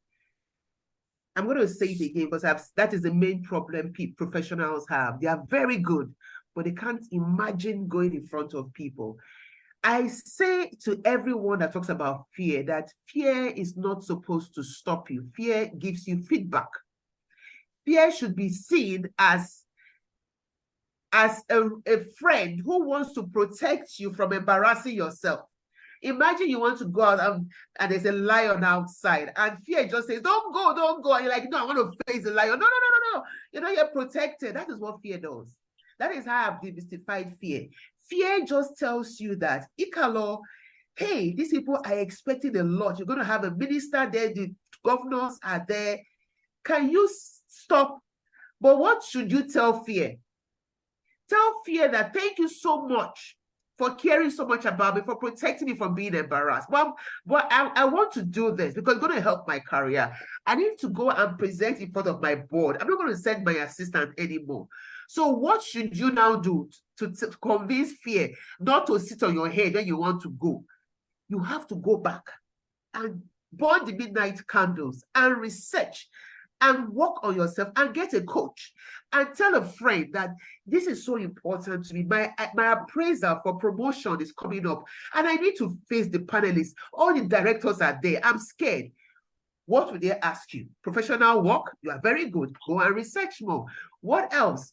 So your friend will now be, you have to start thinking of the likely question that they will ask you. But do it to someone that knows that you need, this is very important to you. That's why you get a coach. And the person will hold your hand and say, first of all, dress confidently. Dress well, smell nice, go there early. If you go there late, you'll be nervous. Go there early, be friendly, be calm. when they call you in for the panel, don't sit down. I'm telling you different ways where we get scared. Fear is not supposed to stop you. Fear has been seen as, hey, fear, glossophobia, fear of the tongue, but it is actually protecting you from being embarrassed. So you should see that, oh, fear, thank you for caring this much about me. But you know what, fear? I have taken the course. I'm going to watch all those videos again. I'm going to practice what she said. I'm going to take every opportunity of speaking. I will start from the little things. I will start from my living room. I'll go to my religious body and offer to speak in a place where they're not going to judge me, where there's no appraisal. I'll just be speaking, but I have an intention to overcome you, fear. Once you keep doing that, then you go to your office and you do it and you tell somebody to help you. Before you know it, the fear will start fading. It's not be so dark. That darkness, it will start fading. It will start become gray. Gray. Before you know it, you will see yourself speaking because you are the expert. Who else can talk about these things than you that knows it? But you just allow a concerned party called fear to hold you from achieving your goals, from being that best person, that celebrated person. I used to be like that before. So I'm telling you from my experience. Now, anybody that asks me for any opportunity to speak, I say yes. But I go back and I don't sleep. I work on it. I work on it. And when I now appear, people say, oh, thank you so much. You know what that does to me? If you've ever watched that game where that thing I used to eat a coin, the more platforms I speak, the more confidence I build. To gain that confidence, you need to keep speaking. There's no remedy. There is no remedy. You must go out and do it afraid and come back and correct what you did wrong. Until you master it, you keep speaking. Then the second question you said was, what did you say the second time again? Second question was, she said, yes, ma'am. How do you balance? Second question, madam. If you are presenting with a slide. Second question. Yes, ma'am. Can you hear me? Oh, presentation skills. Beautiful. Yeah. Take note of this. You must never back your audience. I'm giving you the answer. This is how you stay. When you are facilitating a session and you have slides, you must never go in front of the projector lights because you are not transparent. So you'll be blocking them. So you stay away from the slide so that they are seeing the slide. And as much as possible, you are not supposed to be looking back at your slide. You're supposed to be looking at your audience.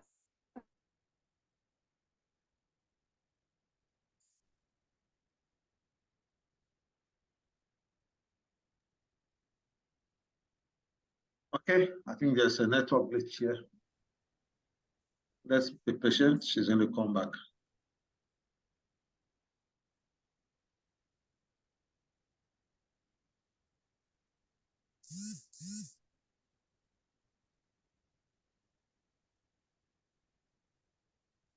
She's been taken out by a network. Just give her some few minutes. I'm sure she's going to reconnect back.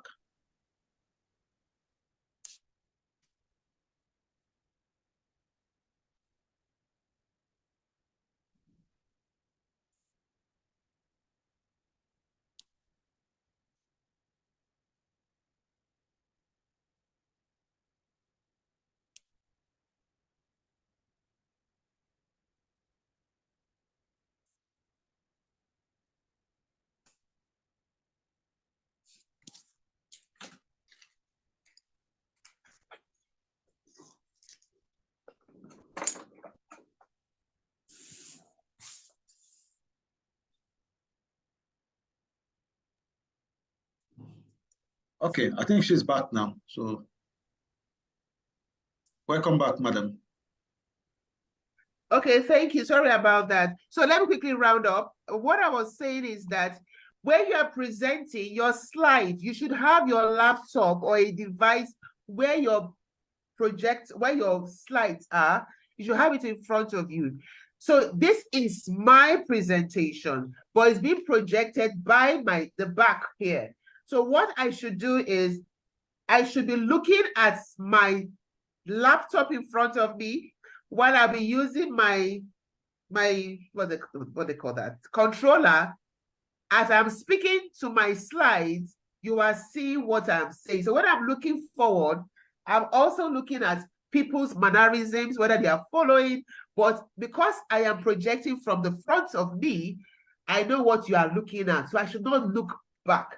One very important thing to note as a presenter is that you should never turn your back on your audience. Even if you enter into the aisles where people are seated, if you want to go back, try and use your back to like walk back out until you get to the stage. It's a skill, but you're not supposed to turn around and walk. They should not see your back. You should be talking to your audience. I hope I've been able to answer your question. I hope it's got answered. Yes, ma'am. Thank you very much, ma'am. Okay, thank you, madam. We'll call on Uchenna John Chukwuka. Unmute yourself, please. Thank you so much for this wonderful training. Yeah, I can barely hear you. Your voice is very faint. All right. So I'm appreciating you for this opportunity. I hope my voice is clear now. Well, we'll just manage to see. We'll strain ourselves to hear. Okay. So my question is concerning digital communication and team management for managers. It was left out of this Zoom meeting. And my question personally is there any other additional training on digital communication and team management for managers? Your question is not very clear. Hello? Yeah, Can you okay. hear me now? Yeah. Okay. I'm asking about digital communication and team management for managers. Yeah. It was left out of this Zoom meeting. Now I'm asking whether you have additional training on digital communication and team management for managers, or any other day for the Zoom meeting for it. Well, if you notice, we've been talking about communication all through. One. Number two, if you also noticed, you actually were in the same class where you had public speaking and digital journalism. And if you check around these three topics, they are all intertwined, talking about management and communication. So we've been talking communication all through.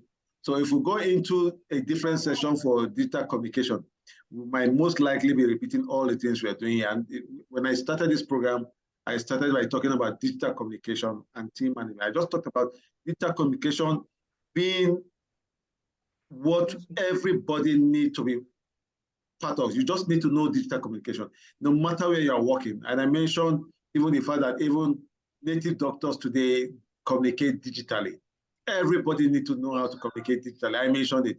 So it was the first thing that we talked about here in this program. And if you understand that concept, you will not even wait for it to be separated and talked about separately. You will see yourself communicating digitally in every single angle of every single point of your life, whether with your children, in an organization, in your church. Right here, we are communicating digitally.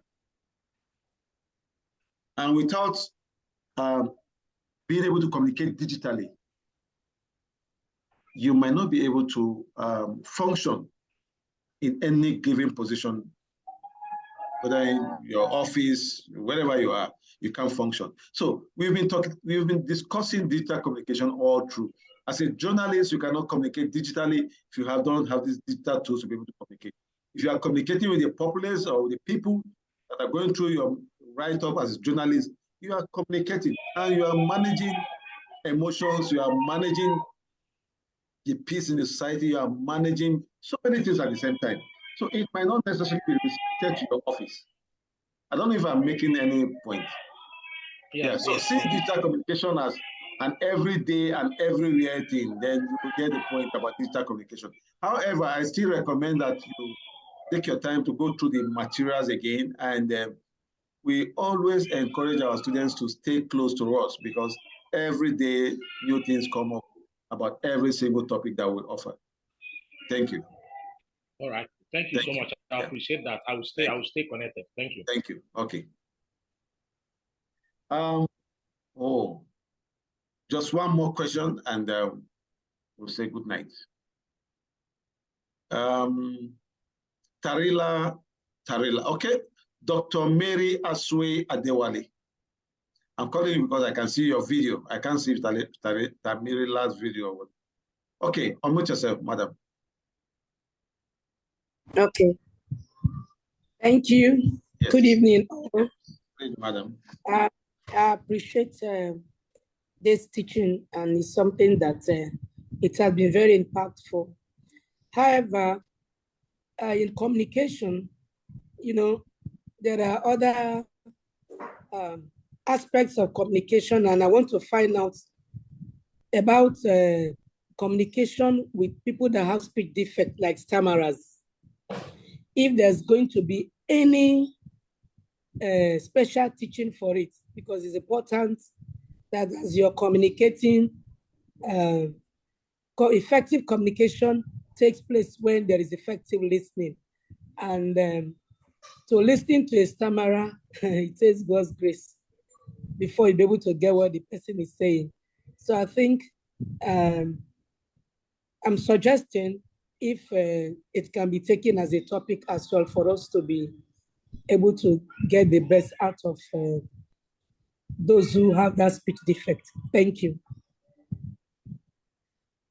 Okay, over to you. Is it Carlo?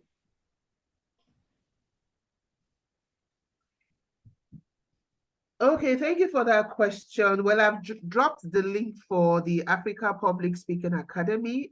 In that group, we actually we have an opportunity for people to share their various challenges. That is the arm that that handles different people's needs, communication needs, if it is writing, if it is certification, whatever it is. So you need to join APSA and you need to fill the form for you to tell us exactly what it is. And I want to assure you that stammering is something that can be cured because I used to stammer as a child. So if you can hear me now, I'm just a testament of what the process has been. So join the group, and there we'll take it up from helping people with different communication needs. Thank you. Okay, thank you, madam. I never knew you were a stammerer, but it's good to know that no longer one. Well, it's also good to know that if you're a stammerer here, you stand a chance to surmount that hurdle. Before I drive towards concluding this program, I want to say something here. Next time you're on our program, please, except you are permitted to, do not share a link. Except the presenter, this is Ikalon, Dr. Mefo, or myself. Nobody is permitted to share links. It's wrong to come to people's platform and be sharing links. It's wrong to come to people's platform and be sharing information and leading others somewhere else. It's very wrong. I don't want to say mislead, but whether it's going to be misleading or not, it is wrong in the first place. If you are doing that, just know that you'll be permanently banned from our programs. And if you have any important information to share, it is proper you talk to the admin and they'll look at it and know how to pass it across to the participants.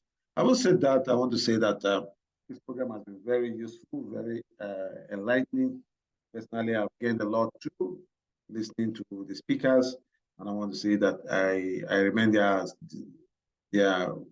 followers as I learn from them every day. I'm sorry I might not be able to take questions from everybody, but I can assure you that we care about every single person here. And for those of you that want to join any of the associations, you don't need to bother yourself. As soon as you are getting your certificate, it will come with an email notification carrying the link to join the group. And then even for those that are not going to get a certificate, but it is better you get the certificate and join the group, because even in the group, we have layers and categories. So I'm sure you don't just want to be nobody there. So, and you get all the information you need to join the group. You also meet up with Dr. Mefo, talk about digital journalism. If you plan to become a journalist too, that will be an opportunity for you too. So, ladies and gentlemen, we've come to the end of this program. It was nice sitting down here, listening to you, and also you listening to me and listening to the guest speakers. I want to believe that it has changed a lot in our lives, and it will make us better off tomorrow and after now. Please feel free to go back to your class, take your test, make payment for your certificate. And if you are putting your email, please don't put a dot after your email. Don't leave anything before the first letter, and don't start with a capital letter except if that's how your email was created. Please create an email, register it, test it to be sure that it's working. We have several cases of people complaining not getting certificates, which is beyond us. Once we process it and issue it, we cannot tell if it has gotten to you or not if your email is not correct. So please do your part by testing your email. Don't be too sure. And if you're in your class, also know that you can't get a certificate without taking the test. Yeah, you can't get a certificate without taking the test. And the earlier you make your payment for a certificate, fine, so that we don't have a situation where we have to start begging to pay later on. And finally, let's also let you know that getting your certificate is optional. It's not mandatory.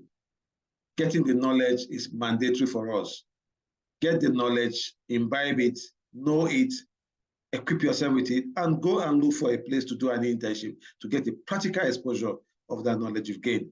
However, a certificate will further validate your learning. That's all I need to say. Thank you very much. God bless you all, and see you in class. And we'll start issuing the certificates from tomorrow. And so once you make a payment, please just take note of your teller and your score. Screen grab your score and get ready to get your certificate tomorrow. God bless you all.